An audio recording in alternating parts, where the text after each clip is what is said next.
자, 여러분들이 시험을 준비하면서 많이 질문하시는 부분인데 어떻게 공부를 해야 될지에 대해서 큰 맥락에서 이야기를 좀 드려보려고 합니다.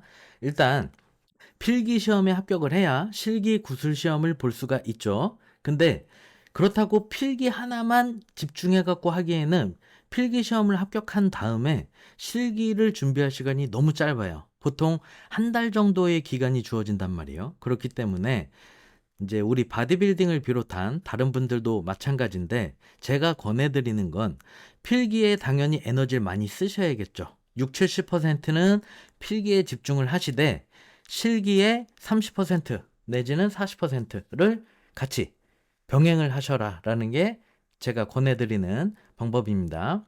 왜냐하면 바디빌딩을 예로 들면 주 2, 3회 정도는 운동을 할 수가 있다. 병행할 수가 있다.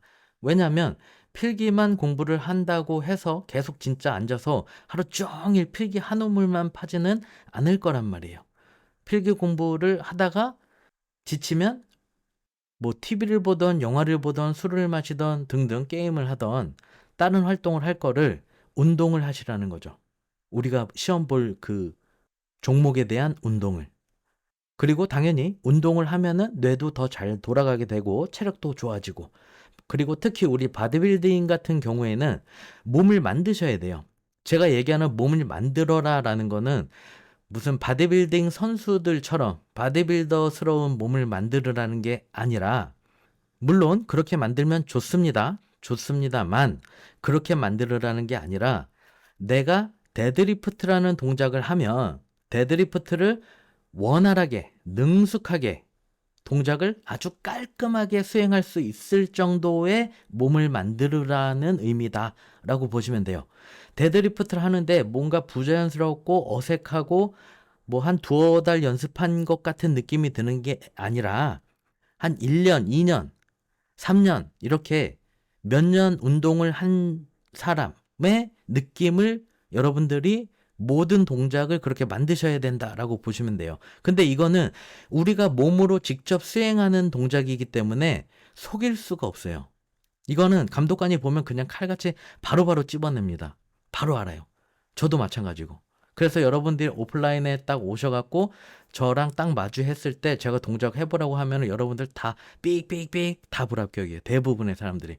여러분들은 할 수 있다고 생각하고 자기는 합격할 수 있다고 생각하는 실기 동작인데 아니라는 거죠. 왜? 어색하거든. 동작이 굉장히 깔끔하게 일어나지 못해요. 대부분의 사람들이. 그래서 제가 우스갯소리로 하는 얘기가 있죠. 데드리프트 동작을 121번을 한 것처럼 보여줘야 된다. 내가 100번밖에 연습을 안 했다. 1000번밖에 안 했다. 그러면 그거는 티가 난다. 우리는 그거를 캐치해낼 수 있는 눈을 갖고 있다. 감독관은. 그렇기 때문에 여러분들이 생각하는 그 느낌의 버전으로 알고 있다라고 생각하고 동작을 한다고 해서 합격하는 게 아니에요. 거듭 강조하지만 여러분들이 능숙하게 121번 정도를 평상시에 계속 해가지고 그렇게 매끄럽고 정말 깔끔하게 동작이 나올 수 있을 정도의 수행 능력을 보여주셔야 한다. 이걸 꼭 기억하시고 그러니까 당연히 필기랑 실기랑은 같이 병행돼서 진행이 되어져야 된다. 그렇게 준비를 하셔야 된다라는 거고 구술은 밀어놓는 거죠. 뒤로. 필기랑 실기에 집중을 최대한 하시고 아까 말씀드린 것처럼 한 6, 70%는 필기에 집중하시고 3, 40%는 실기 동작에 집중을 하셔가지고 몸을 만드셔라.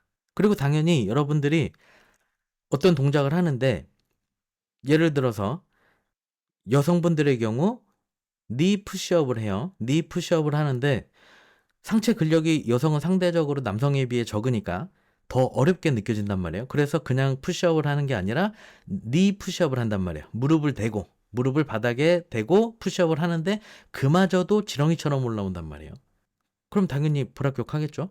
근데 많은 분들이 저한테 그래요.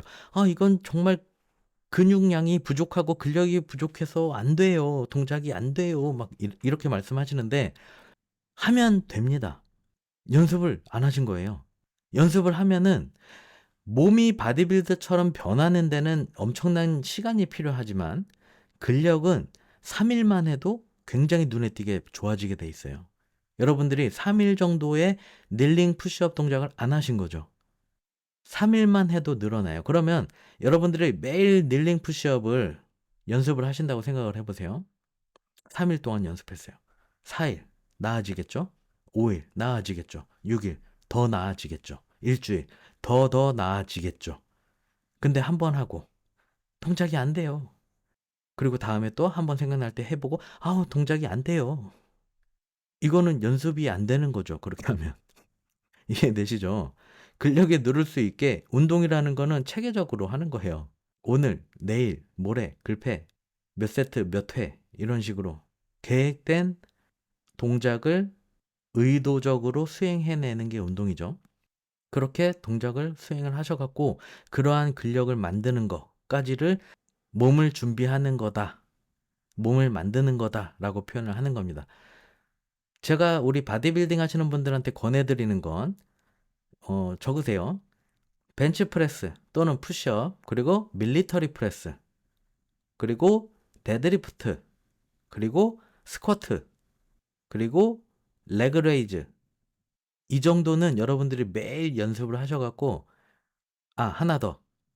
랩을 다운 또는 풀업까지 해서 이 동작을 통해서 여러분들이 프레임을 만드셔야 돼요. 프레임. 제가 예전에 오프라인 아카데미를 진행하면서 바디빌딩 하시는 우리 아카데미 기수들 100% 10년 넘도록 100% 합격을 모두 만들어냈었을 때 그때 제가 오리엔테이션 때 했었던 이야기를 지금 해드리는 겁니다. 지금 제가 이야기한 이 운동 종목들을 훈련하셔가지고 프레임을 만드셔라. 그렇게 제가 이야기를 하고 2, 3개월 동안 훈련이 된 상태에서 오신 분들은 몸에 프레임이 잡혀 있어요. 어느 정도 나와요. 근력도 좋아져 있고 당연히 체력도 좋아져 있고. 근데 그거 안 하고 오신 분들은 운동을 아예 한 티가 안 나요. 운동을 안 한 그냥 일반인의 그 상태로 온단 말이죠. 그러면 몸이 안 만들어져 있는 겁니다. 몸이 준비되지 않은 거예요. 체력이든 근력이든 프레임이든 이게 갖춰질 수 있게끔 여러분들이 준비를 해주셔야 된다. 이렇게 보시면 됩니다. 그 다음에 여러분들이 필기시험에서 합격을 하면 그 다음부터 본격적으로 구술에 집중을 하시면 됩니다. 그때 여러분들이 구술에 6, 70%를 쏟아 부으면서 실기를 3, 40% 그렇게 사용하시면서 준비를 하시면 됩니다. 제가 권해드리는 시험 준비하는 전략입니다. 참고하셔서 그렇게 준비해 보시기 바랍니다. 감사합니다.